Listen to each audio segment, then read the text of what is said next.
તમારી જેમ કોઈ જીદ નહીં કરું. હું તમને વધારાનો કોઈ ખર્ચ નહીં કરાવું. પણ તમે કંઈ તો બોલો. હું સરકારી નિશાળમાં ભણીશ. હું જાતે જ મહેનત કરીશ. મારે ટ્યુશન કે કોઈ વધુ સગવડની જરૂર નથી.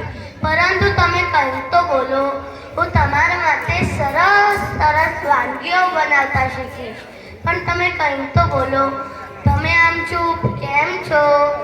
દાદીમાં, મને ખબર છે તમારે દીકરો જોઈતો હતો, કુળદીપક. પરંતુ હું તમારા કુળનું નામ રોશન કરીશ. હું તમને તમારા પગ દબાવી આપીશ. હું તમારો ખૂબ જ ખ્યાલ રાખીશ. પરંતુ તમે કંઈ તો બોલો. બા, તમે પણ એક સ્ત્રી જ છો. મારી મમ્મી પણ એક સ્ત્રી છે.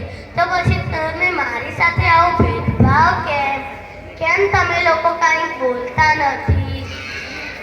દાદાજી, તમે તો આ ઘરના વડીલ છો. તમે તો કાંઈ બોલો. તમે તો આ બધાને કાંઈ સમજાવો. તમે ભગવાનના મંદિરે દરરોજ જાઓ છો ને? એ ભગવાને બનાવેલી સુંદર દુનિયા મારે જોવી છે. મારે પણ મારી માના ખોળામાં આડોટવું છે. પપ્પાની આંગળી પકડીને ચાલતા શીખવું છે. તેમની કમર પર બેસીને ઘોડો ઘોડો રમવું છે. બા પાસેથી સરસ સરસ વાર્તાઓ સાંભળતા સૂવું છે.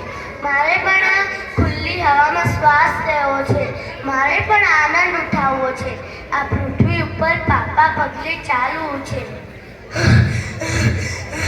મમ્મી, બચાવ! પપ્પા, બચાવ! મને બચાવ! બા, દાદા, બચાવ! બચાવ! બચાવ!